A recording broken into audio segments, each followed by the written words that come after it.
Good morning, students. Last time we have done this change of state of matter on the basis of pressure. Now I am taking it again for reminding you it. For changing pressure, what we have done, we have taken the example that may by increasing or by decreasing the pressure we can change the state of matter. I am taking two examples from our daily life to show you this. First is by increasing pressure. As you see in daily life, when we put a container on gas stove or heat it, we put some liquidy material here. It can be food, water, milk, anything. Then what happens? When it gets heated, it starts to boil and its vapor starts to come out. This time these vapors are in gas state because they are feeling only atmospheric pressure on them. Now if you will put a cover on it, then what will happen?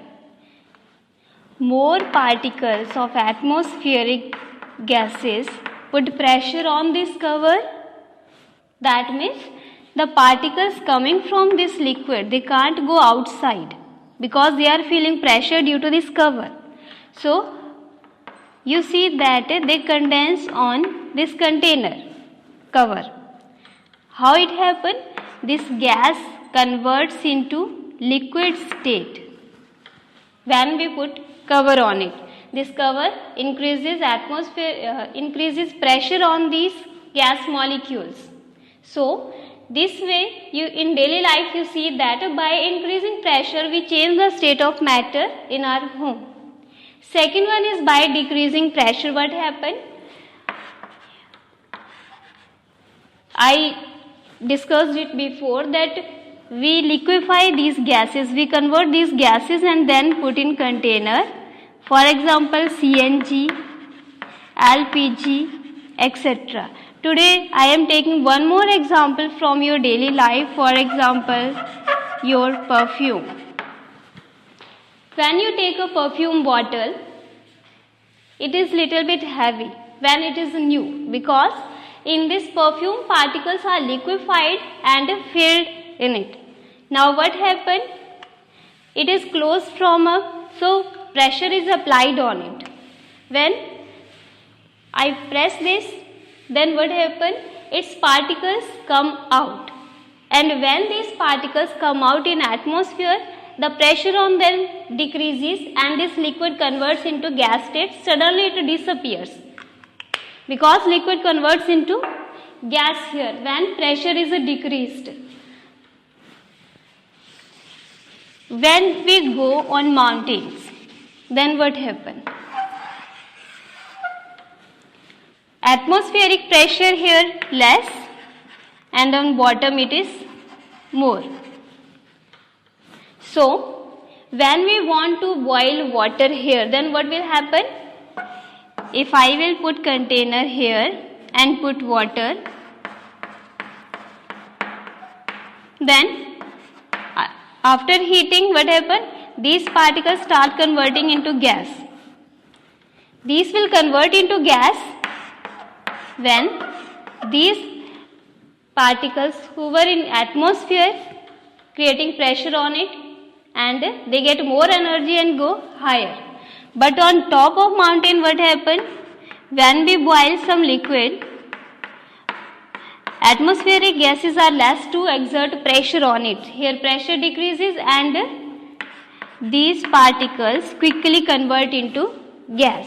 So as we take boiling point of water, then boiling point of water is more at grounds and less at top of the mountain. Say, simply it is 100 degrees Celsius taken.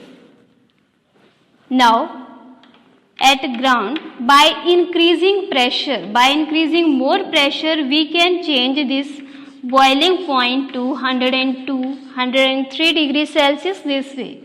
And on mountains, when atmospheric pressure is less, then this boiling point decreased from 100 degree to 99, 98 or lower than this.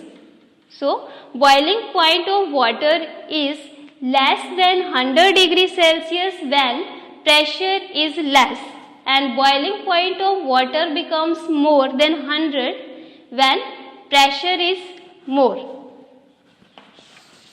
Now, I am going to start the next part of change of state of matter by changing temperature. Here also we have to increase or decrease the temperature. When we will increase temperature, then solid convert into liquid and liquid convert into gas. When we will decrease temperature, then gas convert into liquid, liquid convert into solid. So before discussing these, first we are taking temperature scales. Temperature scales are important because when we have to measure the temperature on thermometer, then how we read them and how we convert them from one scale to another, it is important. There are mainly three types of temperature scales. One is Celsius, second one is Fahrenheit, third one is Kelvin. These are temperature scales. Celsius was given by Anders Celsius, Fahrenheit was given by Fahrenheit, and Kelvin was given by Kelvin. And according to that person names, these scales named. And what units we use here to write this temperature? For Celsius scale, we are writing degrees Celsius. Here degree is important. In Fahrenheit scale, we are writing degree Fahrenheit. And in Kelvin, we are not using degree. If you will use degree here, your marks will cut because degree is not used in unit of Kelvin. Now, what is the relationship between these? Because we have to convert one scale temperature into another. So, Kelvin is most important because Kelvin is SI unit of temperature. Why it is important? I will discuss here again. Celsius and Fahrenheit you have seen when doctors measure your temperature or you see, then it is in degree Fahrenheit simply. If doctor is saying your temperature is near 37 degrees Celsius, it can be more than that, it can be lower than that. Then that means he is measuring temperature in Celsius. 37 degrees Celsius, it is our human body normal body temperature. If doctors say it is in 98, 99, 100, 101 etc., then it is in according to Fahrenheit scale. That means it is measured in Fahrenheit scale. And in Kelvin, we are not checking our temperature, but we can convert it, that I will tell you later. Kelvin is used in laboratories mostly. So, these are the human body temperatures at Celsius and Fahrenheit scale. In lower classes also you have done this, how to convert Celsius into Fahrenheit and Fahrenheit into Celsius. 0 degree Celsius is always equal to 273 Kelvin. 273 Kelvin. In some books you can find it as 273.15 or 273.16 Kelvin. Now, these are the exact values. Here what we do? We round off these values. Neglect these and take the proper value. So, I am taking here 273. In calculations, we use 273 Kelvin. So, let's see. 0 degree Celsius is equal to 273 Kelvin. That means when on Celsius scale temperature is taken as 0, then on Kelvin scales its value is 273.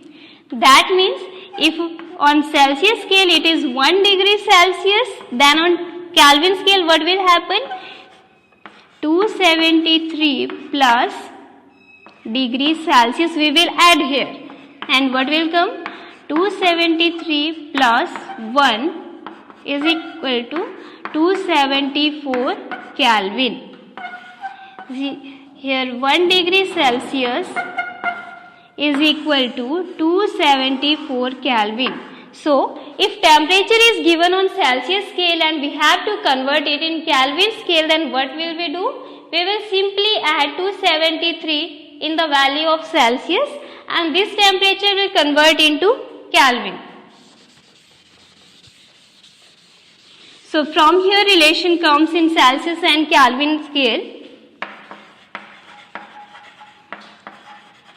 What is the relationship between Celsius and Kelvin? Degree Celsius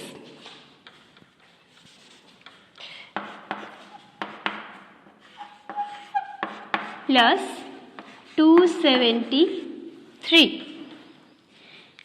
Degree Celsius plus 273 becomes Kelvin. For example, 2 degrees Celsius, if I have to convert it into Kelvin, then what will I do? I will simply add 273 here, and Kelvin value will become 275. Now I am giving you some questions on basis of this. You have to convert degree Celsius into Kelvin. First is 0 degree Celsius. That is the freezing point of water. Second part is 25 degrees Celsius. This is the room temperature. You have to convert into Kelvin. Third one is 100 degree Celsius. This is the boiling point of water. And fourth one is 37 degrees Celsius. This is our body temperature, normal body temperature of a human being. So you have to convert these 4 temperatures from Celsius scale to Kelvin scale. And tomorrow I will discuss how to convert Kelvin into Celsius. So do this work in your rough notebook and try to find out the answer. Thank you.